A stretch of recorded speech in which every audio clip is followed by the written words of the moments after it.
अस्सलाम वालेकुम, welcome to my channel. क्या हाल है आप सबका? आई होप कि बिल्कुल ठीक होंगी। मेरी दुआ है कि आप सब खुश रहिए और खुशहाल रहिए। तो आज का व्लॉग है इवनिंग से स्टार्ट। तो ये यहाँ पे फ़ातिमा और वरीशा और एमन खेल रहे थे। फ़ातिमा अपने बाबा के साथ गई थी इतवार बाज़ार, और वो देखें आ भी गई है फ़ातिमा। और एमन फ़ातिमा को इतना मिस कर रही थी, जैसी फ़ातिमा आई फ़ौरन जाके उसको मिली है और अभी तक देखिए बार बार उसको हग कर रही है। तो एमन का बहुत ज़्यादा लगाव है फ़ातिमा के साथ। तो ये लोग इतवार बाज़ार गए हुए थे।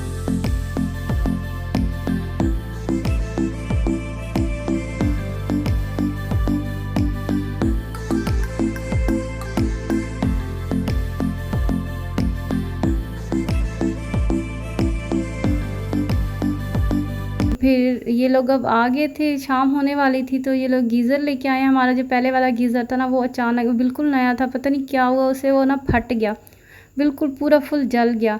तो फिर अब ज़ाहिर है सर्दियाँ आ रही हैं तो गीज़र की ज़रूरत तो होगी। तो फिर ये इनके बाबा, आज संडे था तो ये लोग गए मार्केट, वहाँ पे गीज़र भी लिया और साथ में फिर ये बहुत सारी वेजिटेबल्स ले आए और क्या नाम है, मछली भी ले आए। मछली हमारी मोस्ट फेवरेट है, मेरी, जैन की, हम सब की। और ये आलू प्याज वगैरह, और इतवार बाज़ार गए थे तो वहाँ से मुर्गियाँ भी मिल रही थी, तो ये मुर्गियाँ भी ले आए क्योंकि उनको मुर्गियों का बड़ा शौक़ है। तो ये 4 नए चूज़े ले आए और बड़े प्यारे थे, ब्लैक कलर के। फ़ातिमा वही बता रही थी, फ़ातिमा साथ गई थी और बड़ी खुश हो रही थी कि हमने ये चूज़े लिए। और एमन इनको देख के और ज़्यादा खुश हो रही थी। एमन को इस तरह से कह रही थी चू चू चू चू, इस तरह से कहती है इनको। तो ये देखें माशाल्लाह से हमारी ये सारी मुर्गियाँ हैं, अच्छी खासी हो गई हैं अब तो। ये जब भी इतवार बाज़ार वगैरह इस तरह जाते हैं ना तो मुर्गियाँ ले आते हैं, इनको बड़ा शौक़ है ना इस तरह से मुर्गियाँ वगैरह रखने का। जैन को तोते अच्छे लगते हैं, लेकिन मैंने कहा तोते छोड़ो, बस मुर्गियाँ काफ़ी हैं।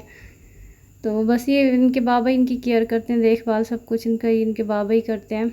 तो यहाँ पे एमन रेडी होके खड़ी थी क्योंकि उसने जाना था, फ़ातिमा बाहर गई हुई थी तो एमन कहती है मैंने भी जाना है। और जैन को ना कह रही थी गाड़ी में नहीं बैठना, उसको गाड़ी में बैठने नहीं दे रही थी। तो मैंने वरीशा को कहा कि आप जो पीछे छोटी दुकान है ना वहाँ पे इसको ले जाओ, थोड़े स्नैक्स वगैरह दिला दो तो फिर ये खुश हो जाएगी। तो बस जैन मुझे मछली उठा के दे रहा था, तो जल्दी से जाके मेरे लिए बनाए ना, उसे बहुत पसंद है मछली। तो यहाँ पे फिर फ़ातिमा, वरीशा और एमन जा रहे थे शॉप पे, तो जैन को मैंने कहा कि आप भी इनके साथ जाओ ना, शाम होने वाली है। लेकिन एमन ने कहा कि नहीं, जैन ने तो बिल्कुल नहीं आना क्योंकि उसकी जैन के साथ बिल्कुल नहीं बनती। जैन एक है ना माशाल्लाह, लेकिन तीनों पे भारी है, सबको इतना तंग करता है, इतना तंग करता है तीनों बहनों को। तो एमन इससे ना बड़ा चिढ़ती है, वो उससे ना दूर दूर ही रहती है। तो बस फिर वरीशा एमन को लेके चली गई दुकान पे, फिर वो लोग साथ ही है पीछे, तो वो फिर जल्दी से वापस आ गए थे। तो फिर मैं सारी सब्ज़ियाँ अंदर किचन में ले आई, यहाँ पे सारी इनको मैं फ्रिज में रख दूँगी। तो इसमें फूल गोभी थी, बड़ी फ़्रेश फ़्रेश थी फूल गोभी, और साथ में लंबे वाले जो कद्दू होते हैं, लौकी कद्दू जो भी बोलें, वो थे ढेर सारे। सेब थे, धनिया, लीमू थे, मछली थी, बड़ा गोश्त था, काफ़ी सारी चीज़ें ले आए थे। तो मैं बस किचन में अपना लगी हुई थी और विशा दे देखी कितनी प्यारी माशाल्लाह से उसने ड्राइंग बनाई है। लड़की की आंखें देखी कितनी क्यूट प्यारी सी हैं। मुझे इसकी ना ये वाली ड्राइंग बड़ी पसंद आई है। वरीशा की ड्राइंग माशाल्लाह से बहुत अच्छी है, मेरी बहन की भी बहुत अच्छी है और मेरी भी बहुत अच्छी थी।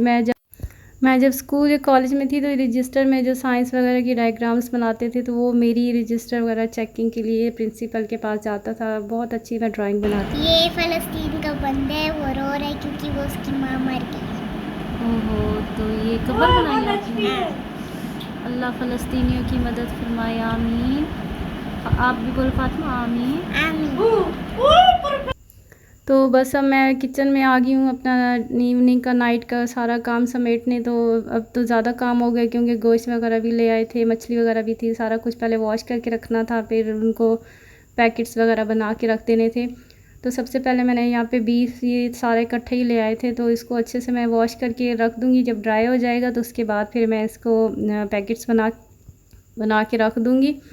और उसके बाद साथ मछली थी, तो मछली तो उसी वक्त मैंने अच्छे से वॉश करके फ़ौरन मसाला लगा के उसको रखा, और उसके बाद फिर उसको हमने फ्राई कर लिया था क्योंकि जैन को बहुत पसंद है ना, तो उसको फिर चाहिए था कि फ़ौरन फ़ौरन मुझे मिल जाए, उससे वेट नहीं हो रहा था। तो बस उसको फिर क्योंकि मछली को ज़रा मसाला लगा के थोड़ी देर के लिए रख लेना तो वो ज़्यादा और मज़े की हो जाती है, सारा मसाला उसके अंदर एब्ज़ॉर्ब हो जाता है और टेस्टी लगती है। तो उसे मैंने 3-4 पीसेस फ्राई करके दे दी थी, बाकी मैंने फिर रख दी थी। और बाकी बीफ ये है कि जब ये ड्राई हो जाएगा तो फिर इसमें से मैं पैकेट सारे बना के और इस तरह करके रख दूँगी। तो ये मेरा ये काम हो गया है, बीफ वगैरह धुल गया है। गोश्त को तो फ़ौरन ही धो के फ्रीज़ कर देना चाहिए। आजकल तो फिर इतनी सख्त गर्मी हो गई है ना। कल तो हमारा दूध भी थोड़ी देर बाहर रह गया तो वो सारा दूध हमारा ना फट गया, ख़राब हो गया। इतनी मतलब गर्मी हो रही है आजकल तो बहुत ज़्यादा। मतलब जाते जाते भी गर्मी अपना असर दिखा रही है। अक्टूबर से तो फिर मौसम ठीक हो जाएगा, थोड़ी ठंड हो जाएगी। तो बस मैंने परात को धो के रख दिया था और फिर फ़ौरन ही सिंक धो लेना है, क्योंकि फिर वो गोश्त की स्मेल आती है। लेकिन मैं भूल गई कि मैंने मछली भी धोनी थी। जब बीफ मैंने धो लिया उसके बाद मुझे याद आया कि मछली भी मैंने धोनी है। तो फिर दोबारा से ज़ाहिर परात को भी यूज़ करना था और सिंक को भी यूज़ करना था। तो फिर मैं मछली ले आई, उसको मैंने वॉश किया। मछली को अच्छे से मसल के वॉश कर लेना है। तो बस ये भी मेरा काम हो जाएगा। उसके बाद फिर मैं इसकी मैरिनेशन वगैरह स्टार्ट।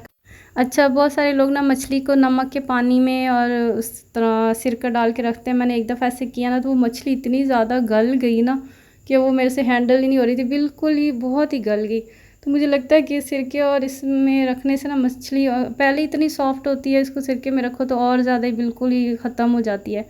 मैं फिर इसमें ना सिंपल लेमन जूस लगा देती हूँ।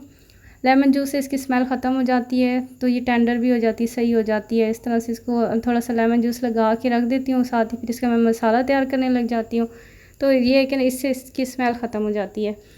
बस ये मैंने मछली को लेमन जूस लगा दिया और साथ फिर मैंने 3-4 जवे लहसुन की ले ली, उनको अच्छे से पीस लेना है, पेस्ट बना लेना है। उसके बाद उसमें फिर 2 और लीमू को जूस डाल दिया मैंने।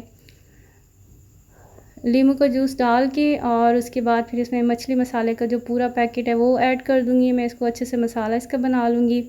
थोड़ा रनी रनी मसाला होगा तो एब्ज़ॉर्ब अच्छे से हो जाएगा अंदर। तो वैसे बहुत सारे लोग इसमें बेसन वगैरह भी ऐड करते हैं, मैंने कभी नहीं किया। मैं सिंपल ऐसे ही सिंपल सा मसाला तैयार करके ऐसी मज़े की लगती है और फ्राई कर लेती हूँ। तो ये मैंने पेस्ट बना लिया, इसका पानी थोड़ा सा डाल के पतला पतला सा पेस्ट बन गया। अब इसको मैं ऊपर अप्लाई कर रही हूँ सारी पीसेस पे। तो बस ये देखें अच्छी तरह ना मसल के इसके हल्के हाथ से और इसके ऊपर सारी पीसेस के ऊपर मछली का मसाला अप्लाई कर देना है। तो ये मैं 3-4 पीस जैन के लिए पहले अलहदा करके रख दूँगी और उसको फिर फ्राई कर लूँगी। बाकी फिर मैं बाद में लगा देती हूँ, साथ साथ वो मछली फ्राई होती रहेगी और साथ साथ इस पर मसाला लग जाएगा। तो बस इस तरह से ये मेरा काम हो गया। ये डिनर के टाइम इन्होंने खा ली थी मछली, तो बाकी फिर और कुछ ख़ास बनाया नहीं। ये देखिए सारी मछली के ऊपर मसाला लग चुका है बहुत अच्छे से। और ये मैं फ्राई कर रही हूँ। अब ये देखिए ना, जैसे मैंने इसमें ऐड किया तो मसाला थोड़ा उतरने लग गया, क्योंकि अच्छे तरह भी एब्ज़ॉर्ब नहीं हुआ ना। थोड़ी देर मैरिनेशन हो जाए ना तो मसाला बहुत अच्छे से एब्ज़ॉर्ब होता है, तो फिर इस तरह ऑयल वगैरह भी ख़राब नहीं होता। और ये देखिए क्रिस्पी फ्राई मज़ेदार किस्म की मछली रेडी हो चुकी है। और मैंने सिर्फ लीमू लगाया था, लेकिन इसमें से ज़रा भी स्मेल नहीं आ रही थी। बस इस तरह से मैं इसको क्या नाम है, सबको फ्राई करके दे दूँगी मछली। और ये मैं इस तरह से इसको निकाल रही थी तो बेचारी टूट भी गई, एक पीस तो बिल्कुल 2-3 टुकड़े ही हो गया। लेकिन ये कि बहुत अच्छी फ्रेश सी मछली थी, अच्छे से पक गई, मसाला भी इसमें सही हो गया था। तो आई होप कि आपको व्लॉग अच्छा लगा होगा। अल्लाह।